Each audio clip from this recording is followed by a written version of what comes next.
Hey, Daily Dosers, it's Thursday night and it's great to be with you. I'm going to ask you to do something tonight. I'm going to ask you to like this post, to share this post, because I want to have a really important conversation with you tonight.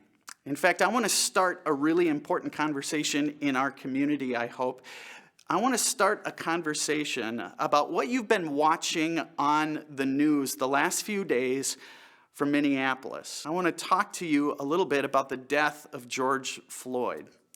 Because here's what I know about people like myself, and I think many of you are like me. Many of us grew up in small towns like I did.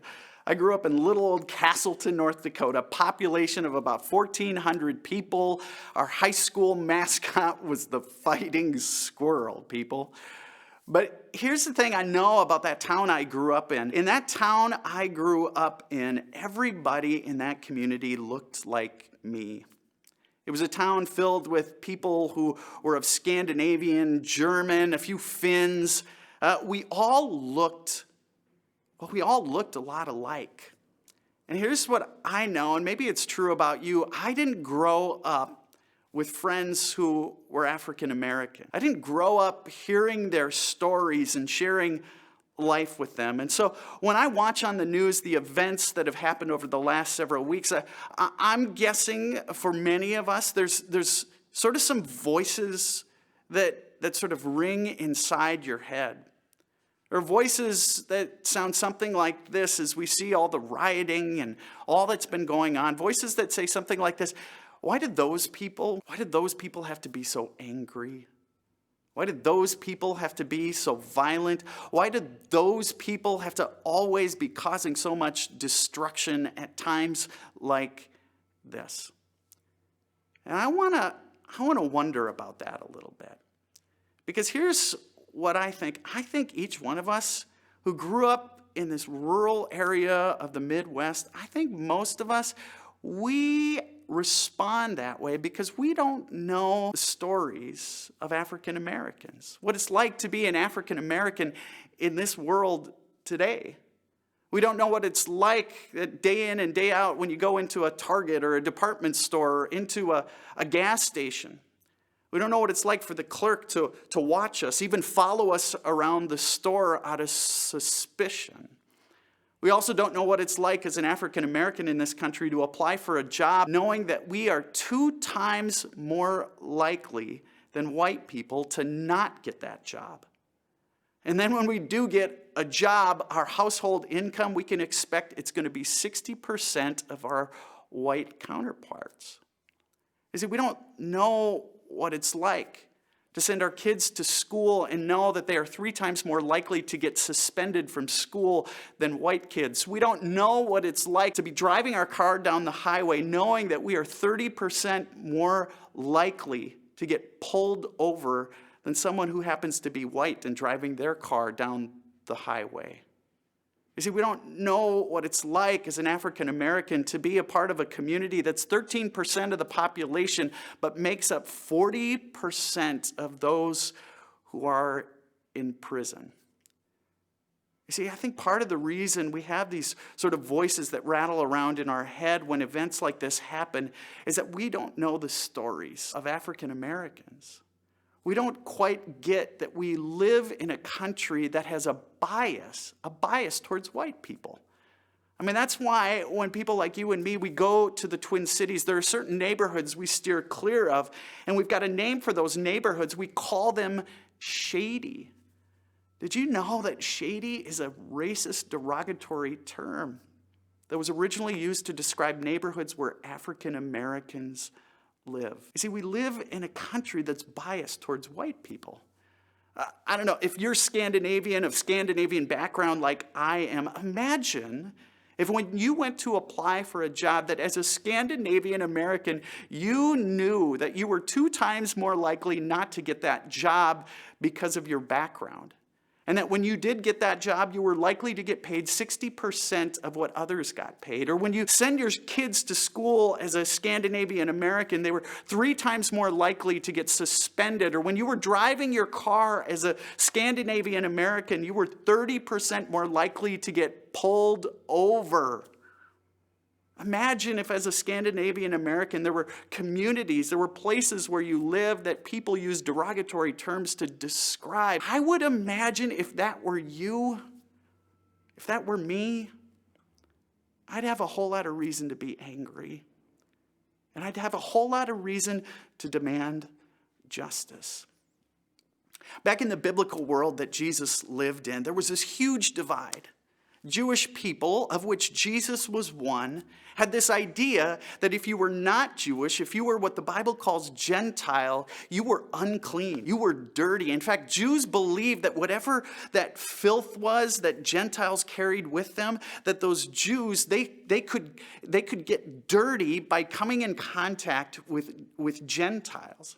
And so Jews spent their entire lives steering clear of Gentiles. Well, here's what you know and I know about Jesus. Jesus was always crossing over into Gentile territories. He was intentionally moving into the lives of those Gentiles that the Jews despised, that the Jews thought were dirty. And get this, here's what Jesus said. When Jesus talked about how God saw those Gentiles, he said something like this. He said in Galatians chapter 3, there is neither Jew nor Gentile, neither slave nor free, nor is there male or female, for you are all one in Christ Jesus. I want to challenge you to do something today. I want to challenge you to have a conversation today with somebody about the events over the last week that have happened around the death of George Floyd. And I would challenge you to talk about the biases that you grew up with, the narratives around African Americans that were a part of your life growing up, the stories your parents and grandparents told, and the ways they talked about African American, because we all have some bias. And then would you do this? Would you wonder with whoever it is you talk with, maybe it's your spouse, maybe it's your kids, maybe it's your neighbor, would you wonder, what is the world that God's inviting us into? A world where there is no Jew or Greek, there is no black, there is no white, there is no dividing line, but we are bound together as a community with the love of Jesus. What would it look like for us to be like Jesus, to cross over, to be for those who are often on the margins? You see, here's the thing. God gave us a gift, and that was love, an unstoppable love. A love that was for you, it was for me, and it was for all God's people, that was always meant to bind us together.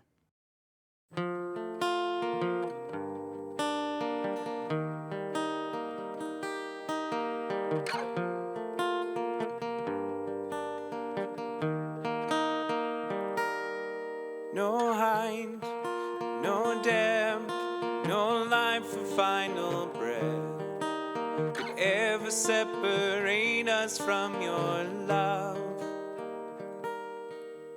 No failure, no mistake, no loneliness or pain could ever separate us from your love.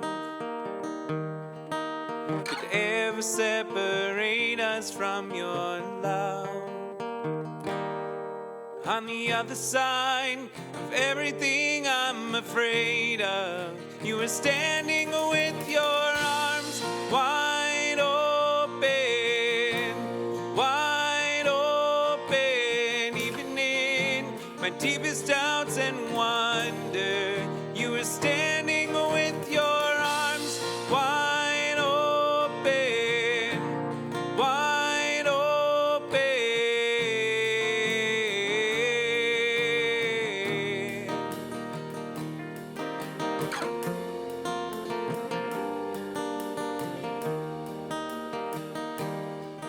I'm healed, made strong, I've found where I belong.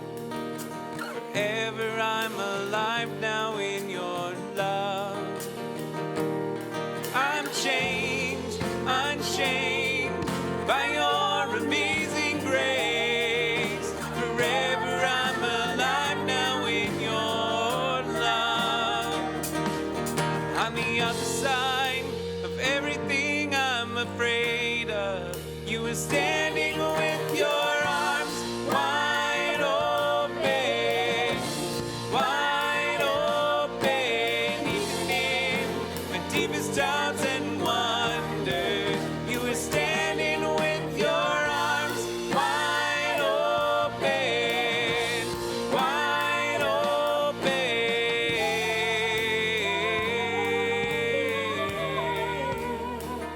It's wide open.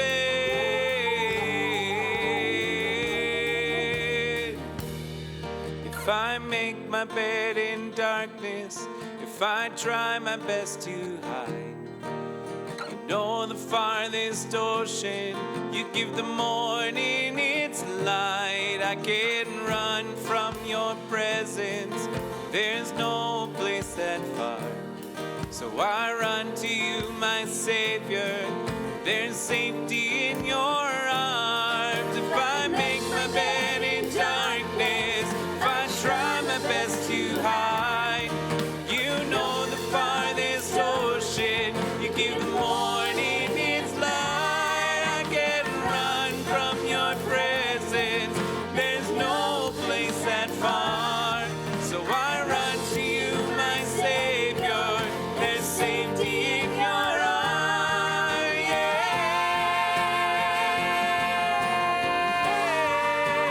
Safety in your arms.